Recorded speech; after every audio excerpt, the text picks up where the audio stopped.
আমরা এখন বেরোচ্ছি, এখন বিকেল 4টে বাজে। আজকে আমাদের ডেস্টিনেশন হচ্ছে উদয়পুর সি বিচ। গাড়ি এসে গেছে, সবাই উঠে গেছে, আমি আর কি লাস্ট উঠবো। কি চলো লেটস রক। আমরা এখন যাব উদয়পুর সি বিচ।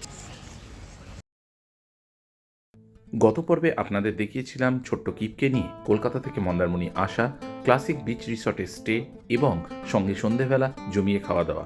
যদি সেই ভিডিও মিস করে থাকেন অবশ্যই উপরে দেওয়া লিঙ্ক কিংবা ডিসক্রিপশন বক্সে দেওয়া লিঙ্ক থেকে দেখে নিতে পারেন। আজকে আপনাদেরকে নিয়ে যাব মন্দারমণি থেকে উদয়পুর, সাথে দেখে নেব মাঝপথে ন্যায়কালী মন্দির। অবশ্যই ফিরতি পথে আজ আমরা মন্দারমণি থেকে কলকাতা ব্যাক করব বর্গভীমা মন্দির হয়ে। সমস্ত ভিডিওর সম্পূর্ণ তথ্য থাকছে শেষ পর্যন্ত। এই ভিডিওটি দেখবেন এবং আমাদের চ্যানেলে যদি নতুন হয়ে থাকেন অবশ্যই চ্যানেলটিকে সাবস্ক্রাইব করে আমাদের পাশে থাকবেন অনুরোধ রইল। Welcome to travelogue by Shubhendu ও সংকলিতা। আরও একটি ভ্রমণ ব্লগে আপনাদের সবাইকে স্বাগত।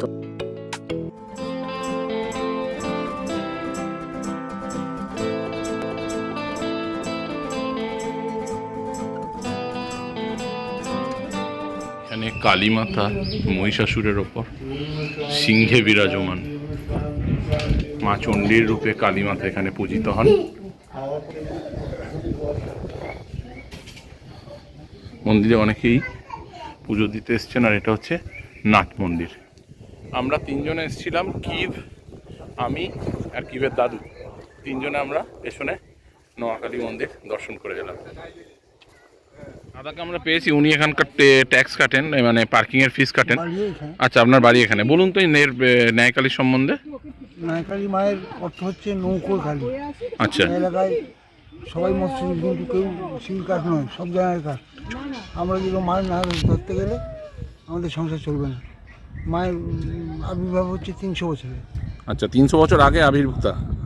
আচ্ছা, নৌকার পুজো হয় তাই তো? নৌকার সেবা, মানে নৌকা রক্ষার জন্য মায়ের কাছে সবাই আসে, যেহেতু এখানে সবাই মৎস্যজীবী। আচ্ছা আচ্ছা, 300 বছরে। আর ওই মন্দিরটা দান করেছেন আমাদের সদস্য। ঠিক আছে, অনেক ধন্যবাদ। আকাশে বেশ মেঘ করে এসছে, আমরা ন্যায়কালী দেখলাম, দেখে বেরিয়ে যাচ্ছি। আমাদের নেক্সট ডেস্টিনেশন হচ্ছে উদয়পুর, এখান থেকে 11 কিলোমিটার। একটা বাসন্তী দিলাম, একটা শীতলা দিলাম। আমার একটা শীতলা এনো। হ্যাঁ, এটা কিন্তু ইউনিক, মানে এতক্ষণ যতগুলো আমরা চাঁদা দিয়েছি, যতগুলো চাঁদা দিয়েছি প্রত্যেকটা কিন্তু এমনি চাঁদা নিয়েছে। আর এরা একটা করে বিসিআরির জলের বোতল বিক্রি করছে 20 টাকা, তার মধ্যে যা লাভ সেটা রেখে দিয়ে এরা পুজো বানাবে। বেশ ভালো ইউনিক দেখলাম চাঁদা তোলার একটা ব্যাপার, কারণ যারা টুরিস্ট আসে তাদের জন্য তো মোটামুটি এটা লাগেই আর কি।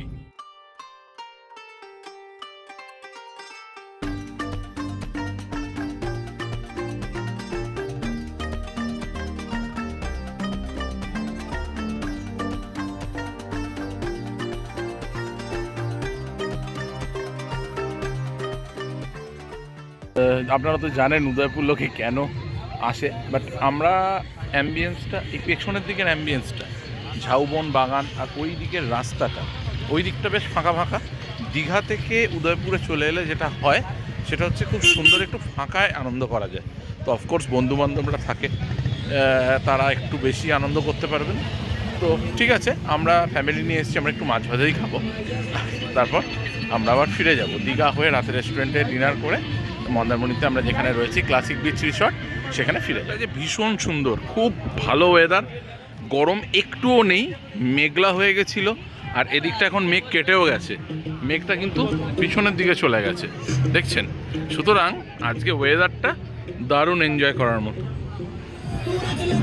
এটা উদয়পুর সি বিচ, ডান দিকটা ফাঁকা, আর ওই দিকটা হচ্ছে ঢেউ সাগর, দীঘা।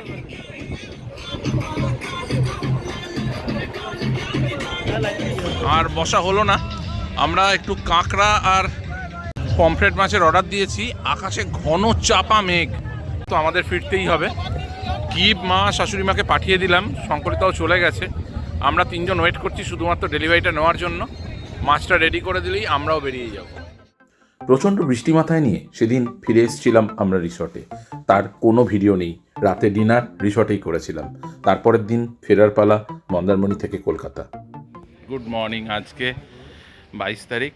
আমরা আজকে ফিরবো, আজকে কলকাতা ব্যাক করব।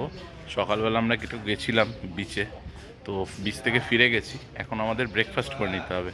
তো ব্রেকফাস্ট করার জন্য রিসেপশনের সঙ্গে অ্যাটাচড রেস্টুরেন্টটা আছে। এই দেখুন, এমনি প্রপার্টিটা আমার খুব পছন্দ হয়েছে। এখানে তো সব প্রপার্টিগুলো মোটামুটি এক, কিছুটা ভিলা, কিছুটা বিল্ডিং, সুইমিং পুল, কিন্তু সুইমিং ফুলগুলো খুব ক্লিন করে রাখছে। সকালবেলা ক্লিন করেও দিয়েছে। তো আজকে তো বেরিয়ে যাবো, আমরা সুইমিং পুলে নামবো না, কিন্তু ব্রেকফাস্টটা করে নিই। চলুন দেখাই ব্রেকফাস্টে কী আছে। আজকে ব্রেকফাস্টে আছে fruit juice, cornflakes, boiled egg, আর আছে ঘুগনি, কালকে ছিল ছোলে। এদিকে রয়েছে পোহা দিয়েছে, ব্রেড, জ্যাম আর বাটার।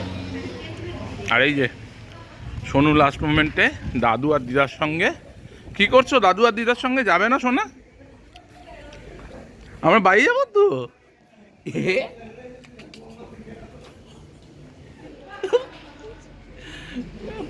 আচ্ছা আচ্ছা, আসবে।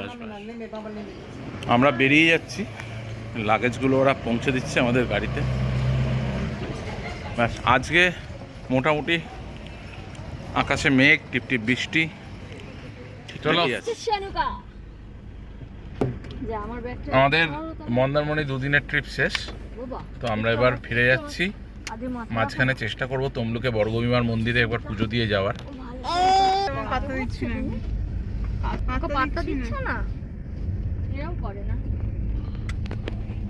শোনো, টাটা টাটা করে দাও, রিসর্টটাকে টাটা করে দাও, বলো আমরা চলে গেলাম। Bye bye bye bye. এটা হচ্ছে বর্গভীমা মন্দির যাওয়ার জন্য তমলুক হসপিটাল, আর তমলুক এই হসপিটাল মোড় থেকে নেবে বাঁদিকে রাস্তাটা আমাদের গাড়ি ঢুকে যাবে হয়তো, কিন্তু খুব সরু রাস্তা, তাই আমরা টোটো নেব। টোটো নিয়ে আমরা এই রাস্তা ধরে চলে যাব হচ্ছে বর্গভীমা মন্দির। এইটা যাচ্ছে সোজা আপনার হলদিয়া।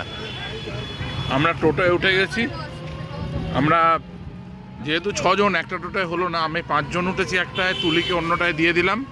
এই রাস্তা ধরে 1 কিলোমিটার গেলে বর্গভীমা মন্দির। ডবল গাড়ি, তারপরে দুপুর টাইমে যদি একটু ফাঁকা হয়, কিন্তু আজকে বৃষ্টি বাজার বলে সত্যিই খুব সরু রাস্তা, মানে আমাদের ইনোভা গাড়িটা আনলে এখানে অসুবিধেই হবে, কারণ এখানে টোটো যাওয়ার মতোই রাস্তা, ছোট গাড়ি চলে যেতে পারে। চারদিকে পূজার ভাণ্ডার। এখানে এই আদি মিষ্টান্ন ভাণ্ডার যেটা লেখা আছে, তার উল্টো দিকে হচ্ছে মন্দিরের প্রাঙ্গণ। এই হচ্ছে বর্গভীমা মন্দিরের মেন এন্ট্রান্স গেট। তো এখানেই জুতো রেখে আপনারা মন্দিরে প্রবেশ করতে পারবেন। ও শোনু, এ দেখো দাদু ভাই এদিকে দাঁড়া বল। এইবার তাকাচ্ছে। এখানে জুতো রেখে আমরা একটা কোন দোকান, বর্গভীমার মাতার পুজো 2টো অবধি, পুজো 2টো অবধি, দুটোই বন্ধ হয়। আবার 3 দাদা বলুন কোন রকম বলুন। চলে জয় মা গো। আমরা প্রসাদ নিয়ে নিলাম। 50 টাকা থেকে ডালি শুরু, 50, 80, 100, 200, আপনি যেরকম সামর্থ্য অনুযায়ী পারবেন এখানে পুজো দিতে পারেন। ওপরে গিয়ে আমরা দেখব কোথায় কি আছে, সেই অনুযায়ী। এই হচ্ছে বর্গভীমা মন্দির। দেখুন সবাই কত রকম মানসিক মনস্কামনা পূর্ণ করে গাছে সবাই ঘট চাদর ছড়িয়েছেন। আর এই হচ্ছে মেন মন্দির।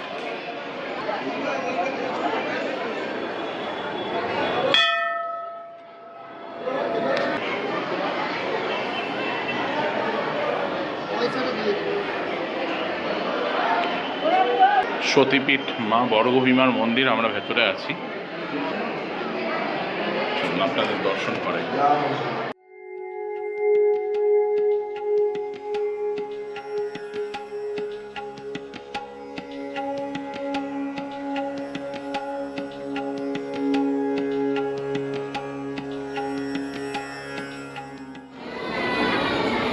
এই হচ্ছে প্রসাদ গ্রহণের জায়গা, সবাইকে বসে অন্নভোগ খাওয়ান এরা। এবং এখানে 12খানা বয়স্ক লোকেদের বসে খাওয়ার জন্য, যারা মেঝেতে বসতে পারবেন না তাদের জন্য কিন্তু ব্যবস্থা রয়েছে চেয়ার টেবিলে। আমরা 6টা কুপন কাটলাম, 110 টাকা করে প্রসাদ গ্রহণের জন্য প্রণামী দিতে হয়।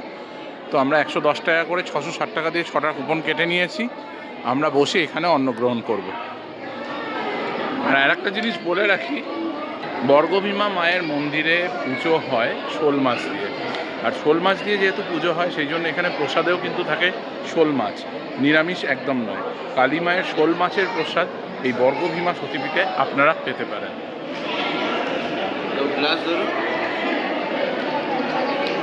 মেমা আমার থালাটা নিয়ে একটু দিয়ে দিও।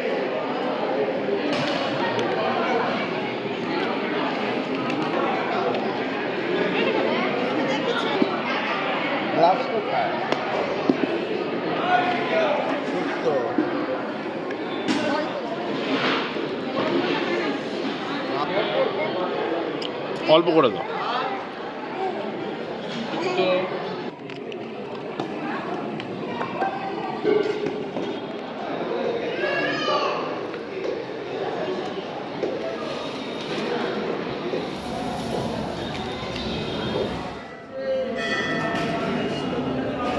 বর্গভীমা মন্দিরের এই জায়গাটা দিয়ে আমরা ঢুকলাম, ঢুকে সামনে মন্দির, এপাশে হচ্ছে ভোগ খাওয়ার জায়গা, আর ঠিক নিচ দিয়ে নেমে যাচ্ছে। এখানে কিন্তু সুলভ শৌচালয় রয়েছে, আর এইটা হচ্ছে অফিস।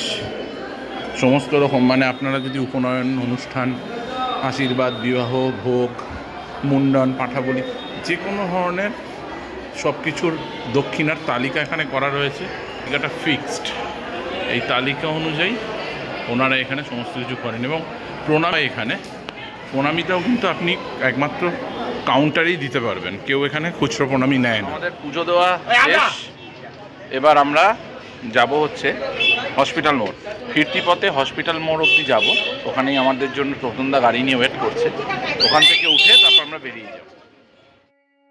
কথিত আছে এই মন্দিরে সতী মায়ের বাম গোড়ালি পড়েছিল। অনুমান প্রায় 1000 বছরের পুরনো এই ওড়িশা শিল্পশৈলীতে তৈরি মন্দিরটি তৈরি করেছিলেন ময়ূরবংশীয় রাজা তাম্রধ্বজ।